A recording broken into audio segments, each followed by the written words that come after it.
Hello and warm greetings. This is the time to present you the latest English news, at this time from Khurshid Global Network. The Afghan intelligence has confirmed a side bomber was shot dead near the police headquarters in Kandahar city this morning. The National Directorate of Security of Afghanistan said that a side bomber was identified and killed before he managed to carry out the attack in the 5th police district of the city.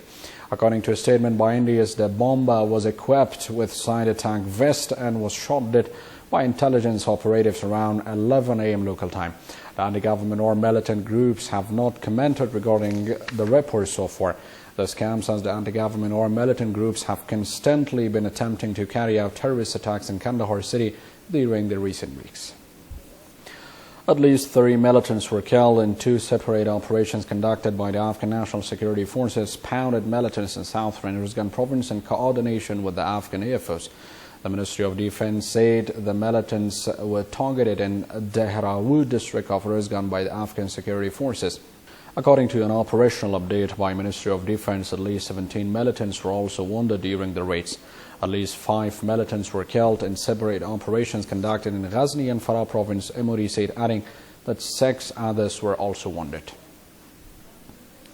Icelandic Prime Minister Sigmundur David Gunnlaugsson announced his resignation on April 5 after leaked documents revealed that he and his wife had established a company in the British Virgin Islands that had large claims on the country's banks, creating a conflict of interest for the public officials. The documents, which are now known as the Panama Papers, reveal substantial information about the assets of more than 200,000 companies and 14,000 clients of a Panamanian law firm known as Mossack Fonseca.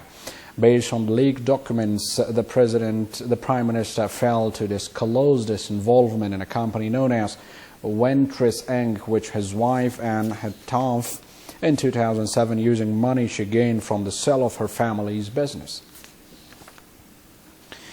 And the European Union launched a drive Wednesday to overhaul the EU's asylum rules to more fairly share responsibility for unprecedented share influx of migrants despite resistance within the 28-nation bloc.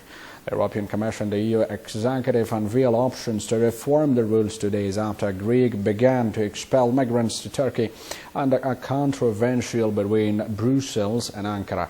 The returners have since told, "We need to reform our European asylum system." The Commission's first Vice President, Frans Timmermans, told the press conference in Brussels, "This present system is not working." The existing so-called Dublin rules have been criticized as obsolete and unfair. Countries such as like Greece, where most of the 1.25 million Syrian, Iraqi, Afghan and other migrants entered the bloc last year.